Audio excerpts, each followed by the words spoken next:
Guys, my name is Karen. I am the Muslim Reaver on Instagram. I feel like a lot of you guys are gonna come from there. I just want to say thank you to everyone who has helped me understand Islam more.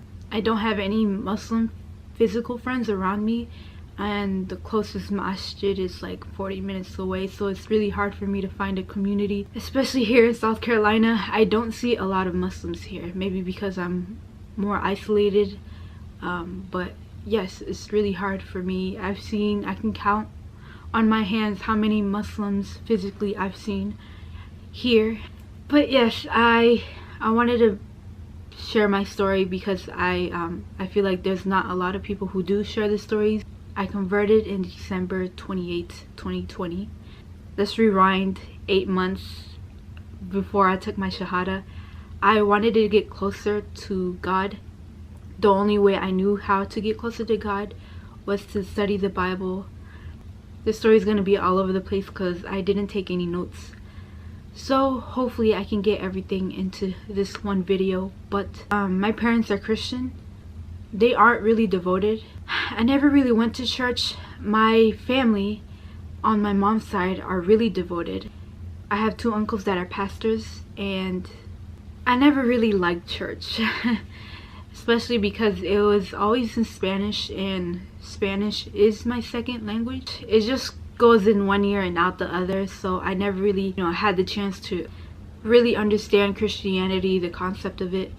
So 8 months before I took my Shahada, I really wanted to get closer to God, so I decided to buy a Bible. Went to church, but because of COVID and all that stuff, I joined Elevation Church, which is a church in North Carolina. I live in South Carolina, but they would broadcast church online, so every Sunday, Saturday I would go to church, until one day this video popped up.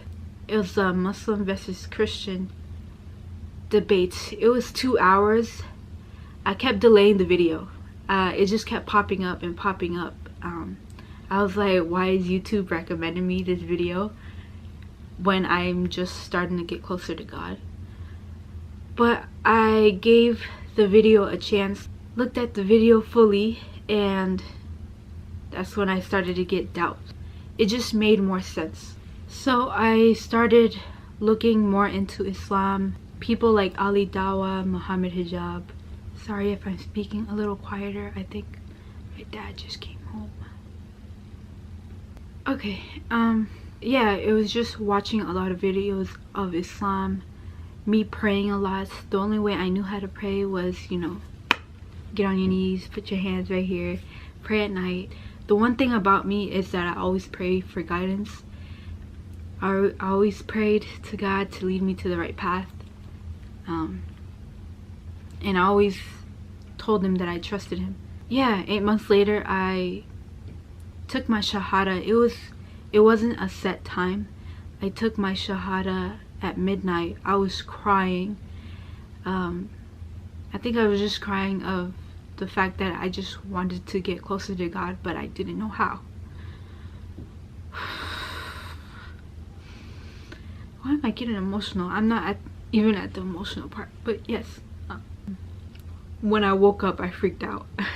I freaked out. I'm like, whoa, I don't even know how to pray. I don't even know how to do this. I don't even know how to do that. So, but I learned very quickly because of fear. I didn't want to make a mistake. And I basically started the new year as a Muslim. I really felt like I needed to wear the hijab. So I came out to my mom. Of course, all mothers want to take care of you when they don't know what you're doing. She kept saying that Jesus was God. I can't explain it. It's not ignorance, but it's more like, I know this is right, so you can't change my mind. And that was my mom. So there was a lot of tension between me and my mom for a while, but I still wanted to wear the hijab. I think she started to notice that I was going out with, baggy clothes more. She would cry, and I would feel very, very bad about making her feel bad. A little background about my mom. She always had suicidal thoughts. My mom had a really bad childhood, so I don't blame her for that. I remember it was late January. She came up to me crying and she asked me if I was still Muslim. She kept saying that I was giving her depression. I was making her feel bad. She told me that the day before she tried to commit suicide. She went out at 4 a.m. She got into one of our cars, I don't know which one, and she contemplated going out and crashing into something. It was almost like she was blaming it on me, but she didn't directly say it. So she kept asking me, am I still Muslim? Am I still studying Islam? And at that point I just decided to say no, that I'm no longer Muslim and that she doesn't need to worry about it. I hadn't even been Muslim a month, but I learned how to pray very quickly. At this point in my life, I didn't have a job, so I prayed my 5 prayers every single day. So praying,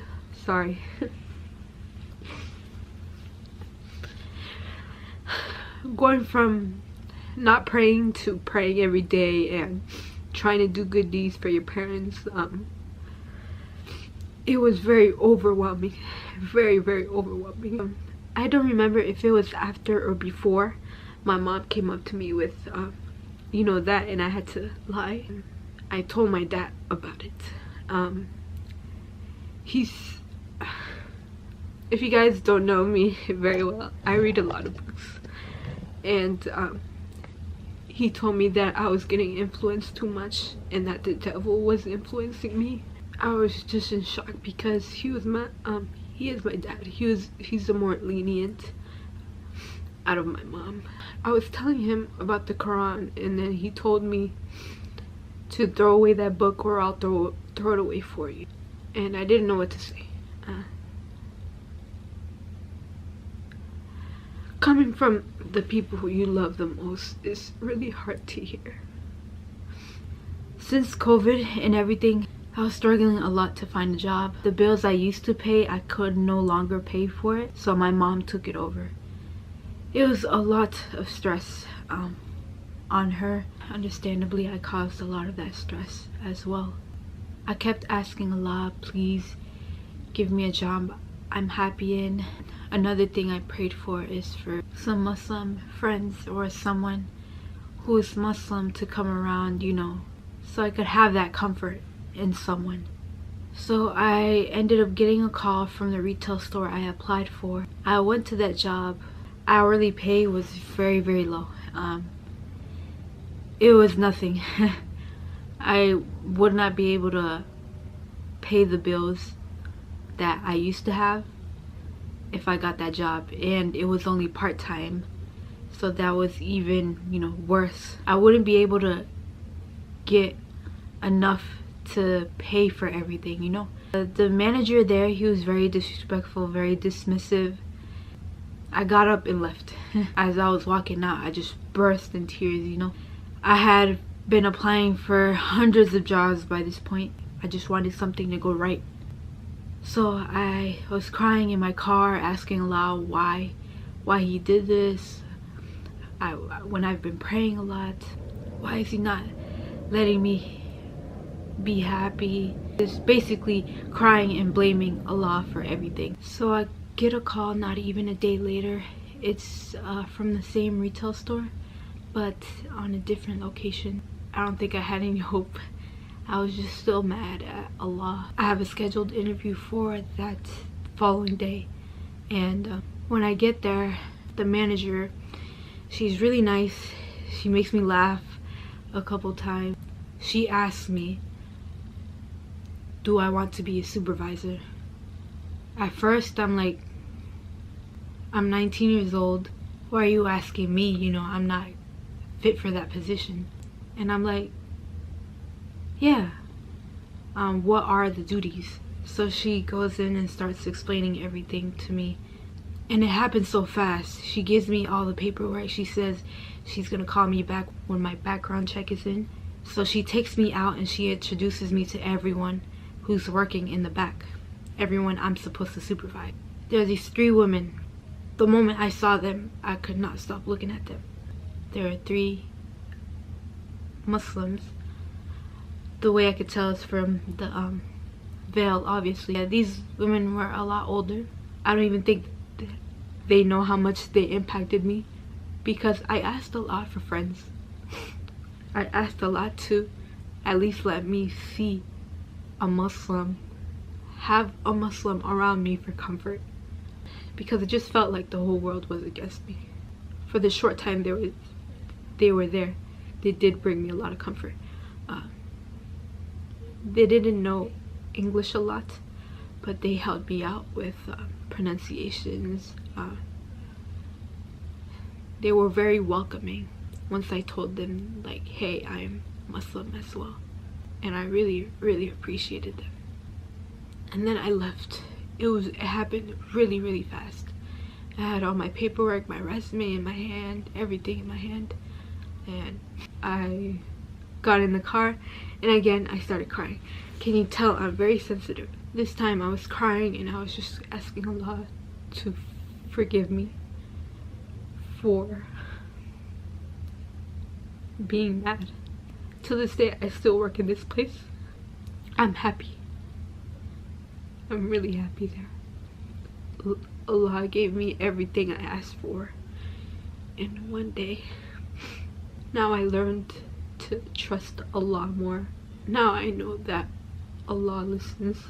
I have showed my mom how I would look like in hijab, and understandably she did not like it. She told me that I was very beautiful and that there was no reason for me to cover it up. How will I ever get a husband if he can't see me? I'm Latina, so we're supposed to be very proud of our bodies. I came out to her very fast. I hadn't even been Muslim a month. It's very hard. It's still very hard, and I'm still learning. I did stop praying for a while. I felt like Islam was destroying my family. There's always a constant tension in the house. To this day, it's very hard to be very openly Muslim. I want to wear hijab. I want to cover up more. I know it will take a toll on my family. Growing up, my mom was a babysitter, so after school I'd come home and have to help her with the kids. She would take care of 5 to 7 kids, so it was very stressful on me, and definitely very stressful on her. I would come home from school and just dread coming home because I knew my mom. Anxiety, stress, it just all weighed down on me. It was just constant worrying. Is she okay? At school, all I thought about was my mom.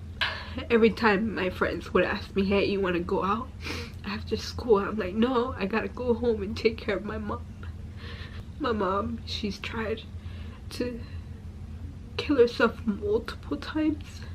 So when I told her I was Muslim and I saw how much it affected her, I just lied.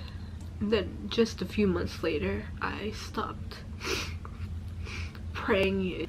It just became very overwhelming for me. It's still very hard for me now because I don't have any Muslim physical friends around me. That's why I built the community that I have now. You guys have helped me a lot.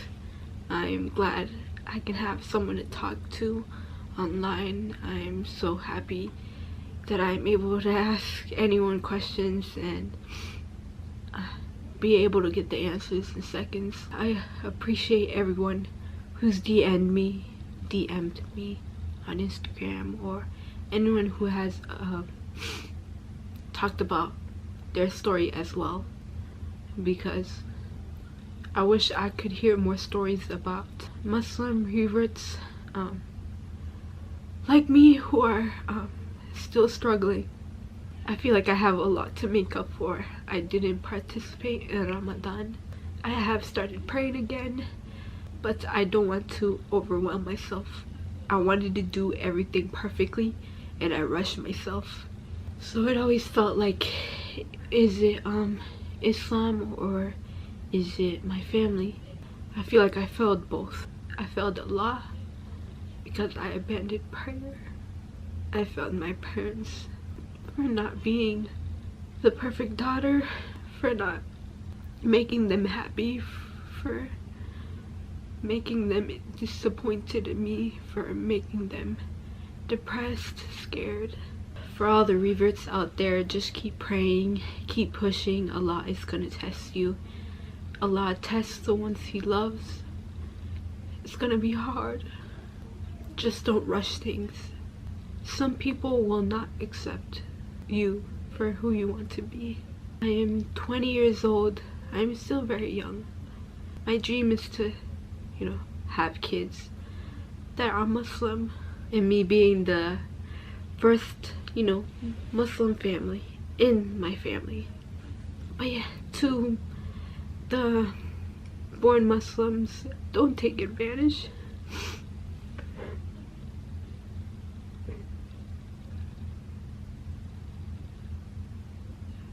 To anyone who's going through stuff with their family, oppression, just know that Allah will always be there. Allah is always there. Make dua. Never stop making dua, never stop praying. Because at the end of the day, if you don't have anyone else, you have yourself and you have Allah. And that's pretty much all you need. I just want to say thank you for watching. Thank you for listening.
أعوذ بالله من الشيطان الرجيم